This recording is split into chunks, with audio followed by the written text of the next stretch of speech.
Greetings world, we are anonymous.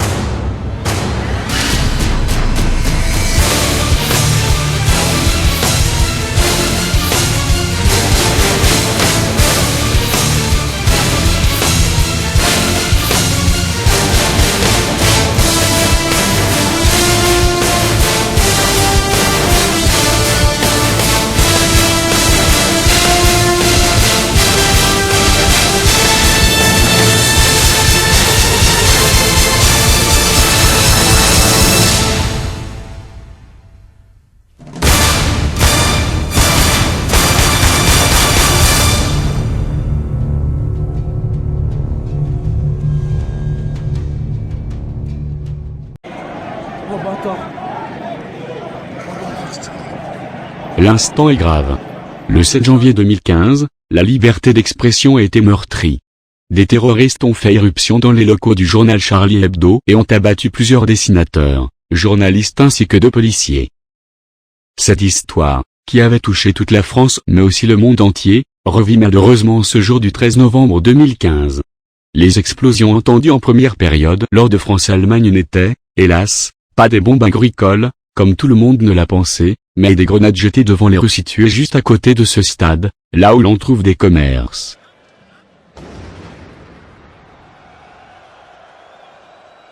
François Hollande, qui assista à la rencontre, a rapidement quitté les lieux par mesure de sécurité. Un représentant des forces de l'ordre, qui s'est exprimé sur LCI, a confirmé que ces explosions étaient criminelles et qu'il y avait des blessés. Ce serait, selon des sources, une opération d'attentat-suicide qui aurait eu lieu aux alentours du stade de foot. Cette attaque, faisant à l'heure de la publication de cette vidéo, un bilan actuel de plus de 60 morts qui ne cesse d'augmenter. Plusieurs fusillades ont eu lieu dans les 10e et 11e arrondissements de Paris au même instant, ce qui nous conduit à penser à une attaque organisée par l'État islamique. Écœurés et choqués, nous ne pouvons nous laisser abattre. Il est donc de notre devoir de réagir. Nous ne le permettons pas. Comme nous l'avons fait pour l'effet Charlie Hebdo, nous menaçons toute entreprise et organisation en lien avec ces attaques terroristes à une réaction massive d'Anonymous. Nous vous traquons. Nous vous trouverons et nous ne lâcherons rien. L'instant est grave. Consacré à ces fusillades qui ont éclaté dans la soirée à Paris, a priori dans le 10e arrondissement de Paris. 3 fusillades, d'après les premières informations dont nous disposons. D'abord rue de Charonne, rue Bichat et autour d'une salle de spectacle, voire dans la salle de spectacle. Les informations sont encore assez floues. Au Bataclan, nous sommes en ligne actuellement avec une témoin, une Parisienne qui se trouve rue de la Fontaine-au-Roi. Bonsoir. Avez-vous entendu des coups de feu près de la rue où vous vous trouvez et que se passe-t-il autour de vous actuellement ? Absolument, j'ai entendu des coups de feu il y a de ça environ une demi-heure. 2 hommes se sont extirpés d'une voiture, ont tiré, j'ai entendu des coups de feu, donc je vois que des hommes tirent dans le restaurant qui est en face qui se trouve non loin de chez moi. Ils tirent sans viser quelqu'un précisément. Ils ne sont pas cagoulés, ce sont 2 individus qui ont des kalachnikovs, qui ont des armes de poing. L'un d'eux se dirige vers un des occupants qui est assis en terrasse et pointe l'arme sur sa tempe. C'est une situation qui est tout à fait inédite, c'est quelque chose de complètement dingue. Actuellement, très vite, les passants les hommes sont restés au moins, il faut savoir que les hommes sont restés au moins 2 minutes et ils avaient un sang-froid incroyable, ils ont pris leur voiture, ont démarré en trombe dans la rue, et ont remonté la rue de la Fontaine-au-Roi. Immédiatement, des dizaines et des dizaines de passants se sont rués sur les lieux du drame pour porter secours aux premières victimes et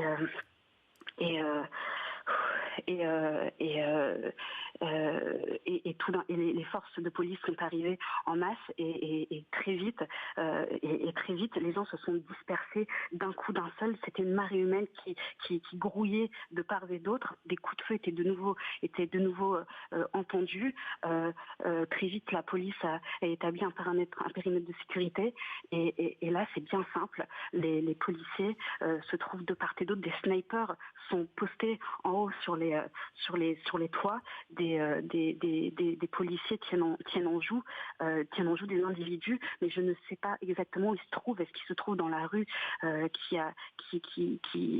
rue de la Fontaine-au-Roi, ou est-ce qu'ils se trouvent dans le restaurant, dernier lieu de la fusillade? Je ne sais pas déterminer.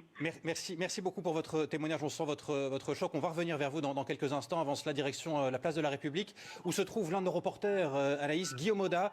Guillaume, vous êtes place de la République. Que se passe-t-il autour de vous? Non, Antoine, je suis boulevard Richard Lenoir, à peine à quelques centaines de mètres du Bataclan, où apparemment, selon plusieurs témoins, une fusillade également aurait eu lieu alors qu'il y avait un concert. Il y a en face de moi plusieurs camions de pompiers, des unités de soldats, des forces de gendarmerie, probablement du RAID. J'ai entendu plusieurs détonations, plusieurs coups de feu, probablement des coups de feu tirés à l'arme automatique. Il semble que les policiers sont très nerveux autour de moi et qui bouclent en ce moment même le périmètre, soient en train de chercher les assaillants qui, encore une fois, d'après ce que j'ai entendu, mais très rapidement, parce que je viens d'arriver sur les lieux, j'ai vu un homme en pleurs, et d'après un témoin, des hommes sont entrés à l'intérieur de cette salle du Bataclan et auraient fait feu. Il faut évidemment prendre ces informations encore avec beaucoup de prudence, mais ce que je peux vous dire factuellement, c'est qu'il y a en face de moi plusieurs camions de pompiers, des soldats, probablement des militaires appartenant au plan Vigipirate. Il y a des forces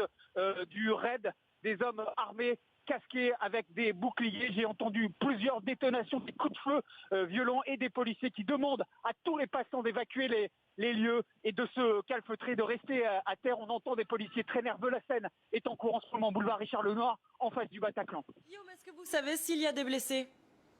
Écoutez, j'ai vu des hommes en pleurs, il y a du sang, apparemment c'est ce qui m'a été rapporté, du sang en face, ou en tout cas devant le Bataclan. S'il y a du sang, ça veut dire que des personnes ont été touchées par balle, mais je ne peux le confirmer parce que je n'en ai pas eu d'indication pour le moment visuelle. Mais ce que je peux vous dire, c'est que la situation est encore très tendue.